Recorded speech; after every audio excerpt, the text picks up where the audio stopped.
कहते हैं इंसान के पास चाहे कितनी भी दौलत हो, कुछ चीज़ें ऐसी होती हैं जिनकी कीमत पैसों से नहीं लगती। आर्यन मल्होत्रा के लिए वो चीज़ थी अपनी माँ की आखिरी निशानी। उस दिन एक डिलीवरी गर्ल के हाथ में भी ऐसा ही पैकेट आया था। उसे क्या पता था ये पैकेट न सिर्फ किसी का खोया हुआ खजाना लौटाएगा, बल्कि 2 जिंदगियों की किस्मत भी बदल देगा। सुबह के 6 बजे थे। रिया ने अलार्म बंद किया और किचन में जाकर गैस जलाई। पहले पापा के लिए अदरक वाली चाय बनाई, फिर भाई आदित्य के लिए दूध। पापा बिस्तर पर बैठे खांस रहे थे और आदित्य किताबों में डूबा हुआ था। रिया ने पूछा, पापा दवा ली आपने? अरे हाँ, तू चिंता मत कर, जा अपना काम देख, रिया के पापा ने बोला। रिया को चिंता थी, लेकिन वो जानती थी कि अगर 1 मिनट भी लेट हुई तो डिलीवरी का टाइम मिस हो जाएगा।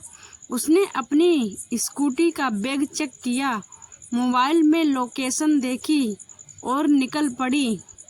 रिया पिछले 2 साल से एक कुरियर कंपनी में डिलीवरी गर्ल थी।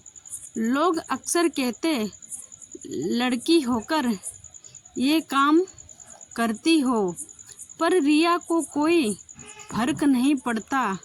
पापा बीमार, भाई पढ़ाई में और घर का खर्चा, ये सब उसकी जिम्मेदारी थी। उस दिन उसका पहला ऑर्डर शहर की सबसे पॉश सोसाइटी ग्रीन हाइट्स में था। रिसीवर का नाम था आर्यन मल्होत्रा। रिया ने गार्ड को फ्लैट नंबर बताया और लिफ्ट से 15वीं मंजिल पर पहुंच गई।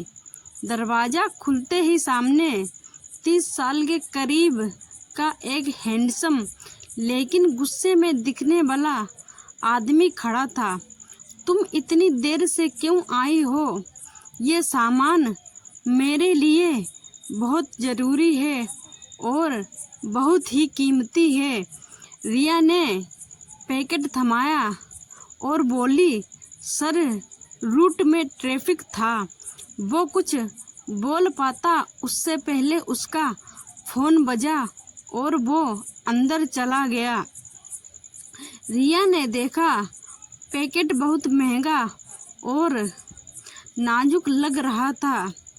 डिलीवरी के कुछ घंटे बाद कंपनी के ऑफिस में हड़कंप मच गया। पता चला कि आर्यन मल्होत्रा का कीमती सामान कहीं गिर गया है और मीडिया में खबर बन गई है कि वो सामान एक पुरानी घड़ी थी जो उसके दिवंगत माँ की तोहफा थी। बेहद कीमती, लेकिन पैसे से ज़्यादा भावनात्मक जुड़ाव वाली थी।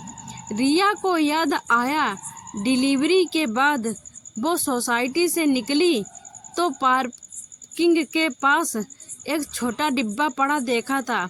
उसने बैग से निकाला, वही घड़ी थी।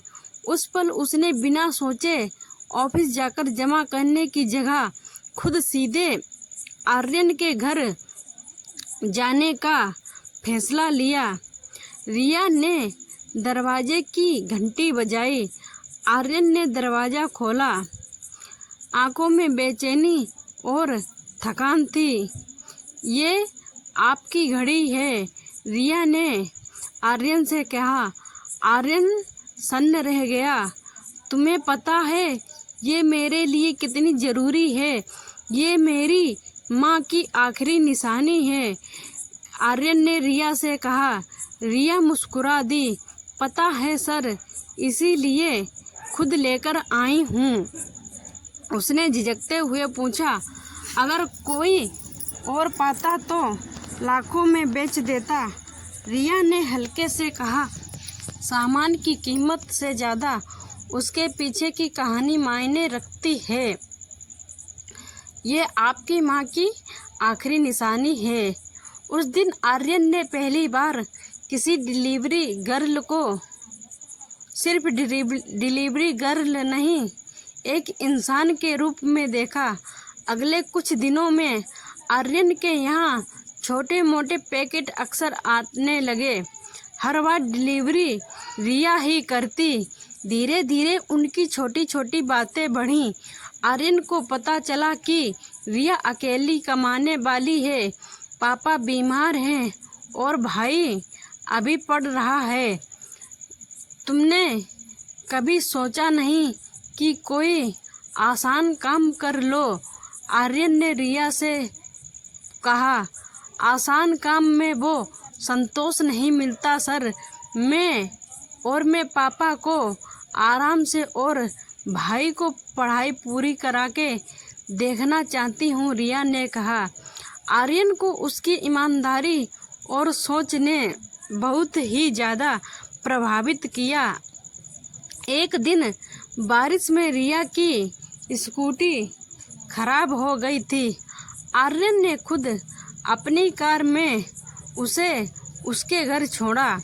रास्ते में बातें हुई, सपनों की, उम्मीदों की और डर की।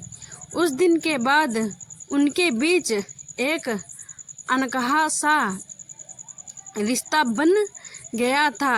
आर्यन ने महसूस किया कि रिया में सिर्फ सादगी नहीं, बल्कि वो सच्चाई है जो अमीरों की दुनिया में बहुत ही कम मिलती है। कुछ महीनों बाद आर्यन ने अपने पापा से कहा, मुझे रिया से शादी करनी है। मल्होत्रा साहब हैरान रह गए। एक डिलीवरी गर्ल?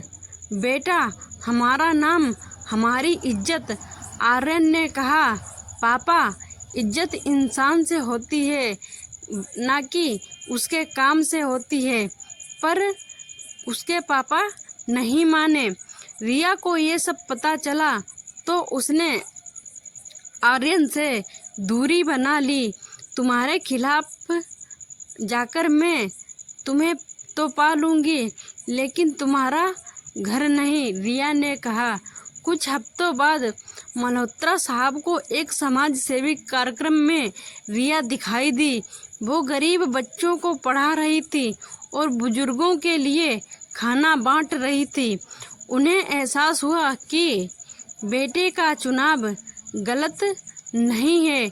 उन्होंने खुद आर्यन को बुलाकर कहा, तुम सही थे, तुम्हारी रिया ही हमारे घर की असली बहू है।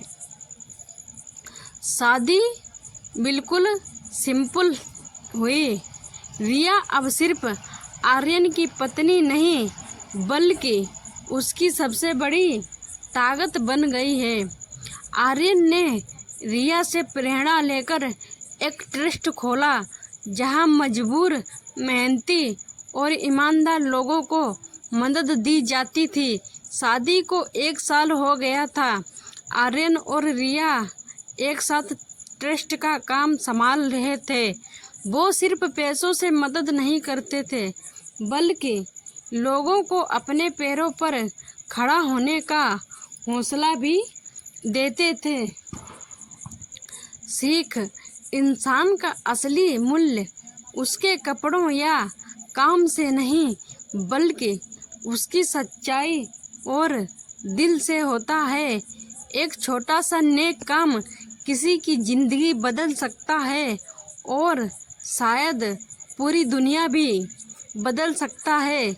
इस तरह की सच्ची और दिल को छू लेने वाली कहानियाँ सुनने के लिए चैनल को सब्सक्राइब करना मत भूलिए, क्योंकि यहाँ दिल से बनी कहानियाँ मिलती हैं। तो प्लीज़ वीडियो को लाइक एवं चैनल को सब्सक्राइब ज़रूर कीजिए। Thanks for watching.